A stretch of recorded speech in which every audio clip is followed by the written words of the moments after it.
Assalamualaikum warahmatullahi wabarakatuh. Halo Sobat Misteri Sunyi Mencekam. Senang sekali kami bisa kembali hadir menjumpai Anda. Seperti biasa kami akan menyuguhkan cerita-cerita misteri menarik. Dan kali ini kami sudah menyiapkan sebuah kisah nyata misteri yang berjudul Ketika Aku Diganggu, Penunggu Sungai Arwah. Suara kicau burung, aliran sungai yang jernih, dan rindangnya hasutan tropis adalah landscape yang langsung menyambutku.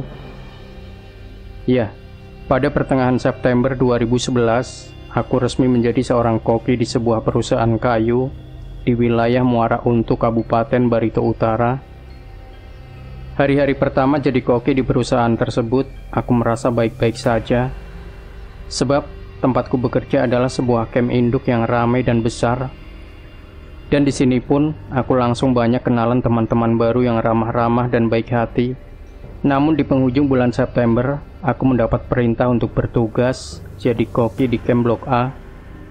Camp Blok A ini jauh masuk ke dalam pedalaman, dan camp tersebut hanya ada beberapa karyawan, serta 2 buah bangunan saja. Tapi karena upahnya sangat tinggi dibanding dengan gaji di camp induk, akhirnya aku menerima tugas tersebut dengan senang hati. Terlebih kata mereka di sana sudah ada kepala koki yang telah bergelar hajah untuk jadi temanku. Singkat cerita, hari pertama tinggal di camp Blok A, aku langsung akrab dengan semua karyawan dan juga ibu hajah. Beliau tipikal orang yang enak diajak ngobrol dan enak pula untuk bertukar pikiran. Ada banyak juga wejangan-wejangan beliau yang bagus dan menyejukkan hati. Namun, satu hal yang tak begitu menarik di hatiku adalah ketika beliau bercerita mengenai hal-hal mistik. Jujur, untuk masalah yang satu ini, aku sama sekali tak mempercayainya. Bahkan saat beliau mengajarkan doa-doa atau ayat-ayat suci yang bisa untuk menangkal kekuatan mistik, aku hanya pura-pura menyimak, tapi pikiranku melayang entah kemana. 1 minggu kemudian, sang ibu hajah tiba-tiba dipindahkan ke camp yang lain. Ini terjadi karena di camp yang lain sedang ada training koki-koki baru. Jadi secara otomatis aku hanya bertugas sendiri sampai dikirimnya koki lain sebagai temanku. Sehari setelah kepergian ibu hajah, aku jadi sangat kesepian. Bahkan saat malam tiba, aku tidak bisa tertidur dengan nyenyak. Ya, meski tak bisa tidur dengan nyenyak ini, memang sudah terbiasa aku rasakan sejak pertama kali datang ke sini. Namun untuk malam ini rasanya sungguh berbeda. Cuacanya sangat gerah dan panas. Dan sejak tadi sore suara burung hantu tak mau berhenti juga, memperdengarkan suaranya yang seram dari pinggir sungai di samping camp. Aku mengembuskan nafas panjang sambil bangkit dari tempat tidur. Dan dengan malasnya aku beranjak ke dapur untuk membuat teh. 15 menit duduk santai sendirian di dapur membuat aku mulai teringat akan cerita ibu hajah tentang sungai yang ada di samping camp. Ya, beliau sempat bercerita kalau sungai itu dahulu kala dinamakan Sungai Arwah, karena dulu di sepanjang sungai itu sering bergentayangan arwah-arwah orang yang mati tenggelam di dalamnya. Dan selain itu pula, pernah ada yang melihat sesosok hewan purba yang tak teridentifikasi jenis dan spesiesnya. Orang-orang yang pernah melihatnya sering mengatakan hewan itu mirip T-Rex. Tapi ada juga yang mengatakan kalau makhluk itu mirip buaya yang bisa berjalan, berdiri dan mencari makan di daratan layaknya manusia. Aku suka akan cerita itu karena aku memang pecinta pelajaran tentang makhluk-makhluk purba seperti dinosaurus dan lain-lain. Namun aku kurang suka ketika ibu hajah mengatakan jika makhluk itu mungkin saja adalah sosok jin atau siluman. Bagaimana bisa Bu Hajah mengatakan kalau itu bisa saja jin atau siluman?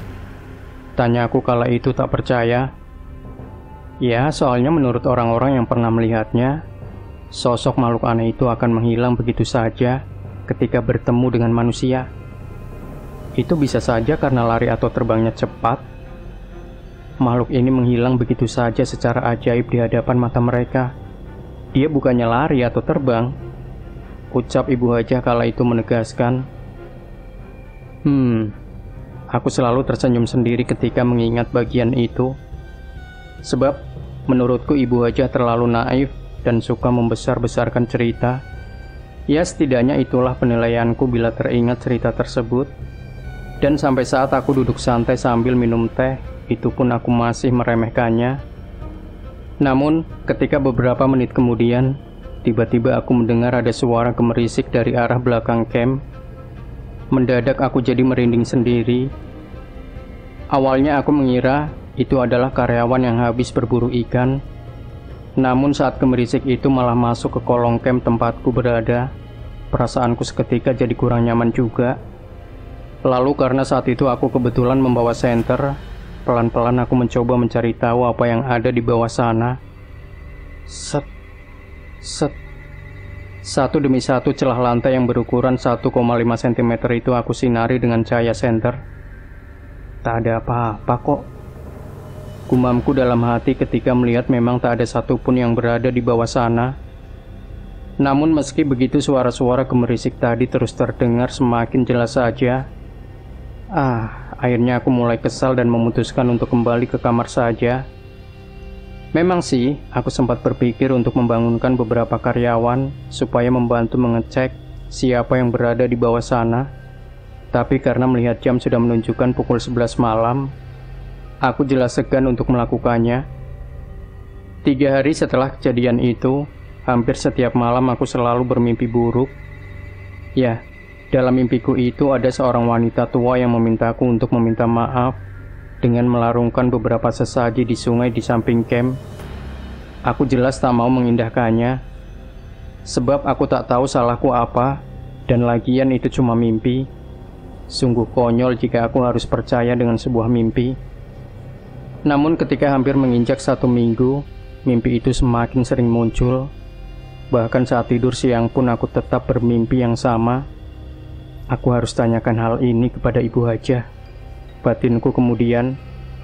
Ketika pada suatu hari aku turun ke camp induk untuk mengambil barang dan gaji.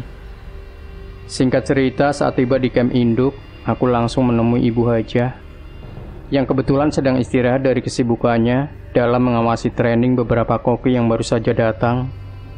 Dulu saya juga pernah bermimpi tentang wanita tua yang kamu ceritakan itu. Dia adalah jin penunggu sungai itu, ucap Ibu Hajah menjelaskan. Ketika perihal mimpiku itu aku ceritakan kepada beliau. Tapi mengapa ia datang dalam mimpi saya? Entahlah, tapi sepertinya kamu pasti ada berbuat sesuatu yang membuat jin itu marah. Karena setahu saya, jin itu tidak suka mengganggu orang. Saya rasa saya tak pernah berbuat yang aneh-aneh kok, Bu Hajah. Coba kamu ingat baik-baik. Beneran kok. Saya ingat betul kalau memang saya pernah berbuat salah di kawasan itu. Ya sudah, kalau begitu kamu coba baca ayat-ayat suci setiap mimpi itu datang. Dan jangan lupa pula, setiap malam rajin zikir dan sholat, ya. Iya, Bu Hajah. Angguku akhirnya, lalu buru-buru pamit, karena saat itu aku harus kembali lagi ke camp Blok A. Sesampainya di camp Blok A, malamnya aku kembali mendapatkan mimpi yang sama. Dan kali ini wanita tua itu terlihat semakin marah. Bahkan dia mengancam akan membunuhku bila tak segera meminta maaf seperti yang ia inginkan. Aku benar-benar mulai merasakan ketakutan sekarang, sebab mimpi itu terasa sangat nyata. Bahkan saat sudah terbangun pun aku masih bisa mendengar suara langkah kakinya keluar dari dalam kamarku. Beberapa menit kemudian, ketika perasaanku sudah sedikit tenang, aku mulai bangkit untuk sholat dan berzikir. Tapi karena memang jarang melakukannya, aku malah lupa tata cara sholat ataupun berzikir yang benar. Dan jangan ditanya pula urusan membacakan ayat-ayat suci, sebab aku jelas tak bisa. Alhasil, malam itu aku lewatkan hanya dengan berdoa saja. Dan satu-satunya doa yang aku bisa hanyalah doa makan. Malam kedua, mimpi itu kembali datang. Dan kali ini wanita tua itu terlihat membawa sebilah parang. Aku hampir saja ditebasnya jika saja tidak buru-buru berjanji akan melakukan apa yang dia minta. Maka, karena tak punya pilihan lagi, siangnya aku langsung menuruti apa yang ia minta. Ya, siang itu aku melarungkan sesaji berupa ayam, telur, nasi kuning, dan beberapa nasi ketan. Tapi ternyata aku masih saja didatangi mimpi yang aneh itu lagi. Aku benar-benar bingung sekarang, kenapa wanita tua itu masih saja menggangguku. Bahkan ketika menjelang senja ataupun subuh sebelum matahari terbit, ia tidak lagi muncul dalam mimpi, namun malah sering terlihat melintas saat aku sedang sibuk memasak. Dan tak hanya itu saja, aku sering pula merasakan jika banyak sekali yang ikut mondar-mandir dan memperhatikanku setiap kali aku bekerja. Menginjak hari ke-6, aku akhirnya tak tahan lagi. Kali ini aku nekat menceritakan hal itu kepada para karyawan yang ada. Alhasil mereka segera menanggapi dan mau membantuku untuk terbebas dari masalah itu.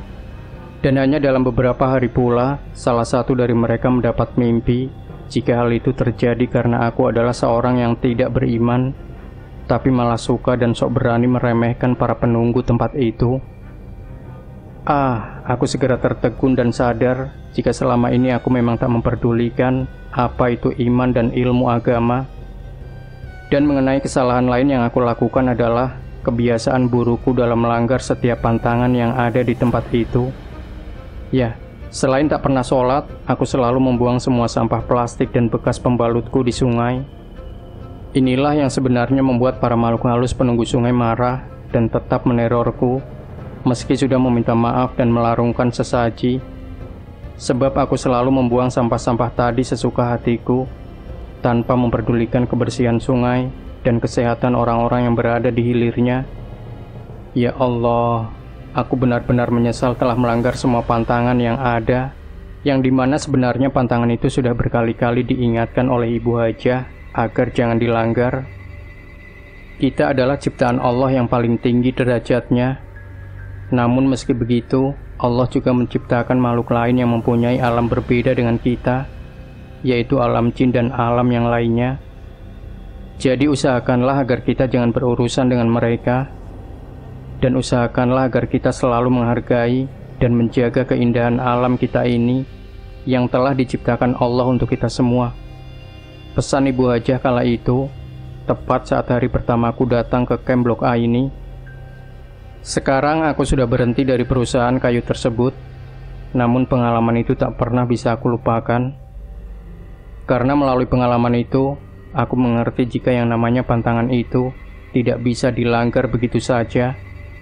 Tapi yang paling penting dari pengalaman itu adalah tergugahnya niatku untuk memahami pentingnya ilmu agama dan menyadari akan berharganya alam ini buat kita. Aku juga sungguh sempat takut dan malu karena pernah tidak berdaya dalam menghadapi gangguan makhluk halus hanya karena tak memahami ajaran agama. Semoga kisah nyataku ini bisa dijadikan pelajaran yang dapat dipetik hikmahnya untuk kalian semua. Demikian Sobat Misteri Sunyi Mencekam. Tinggalkan komentar Anda, like, share video ini, subscribe channel Sunyi Mencekam, dan nantikan kembali cerita-cerita misteri terbaru dari kami. Wassalamualaikum warahmatullahi wabarakatuh.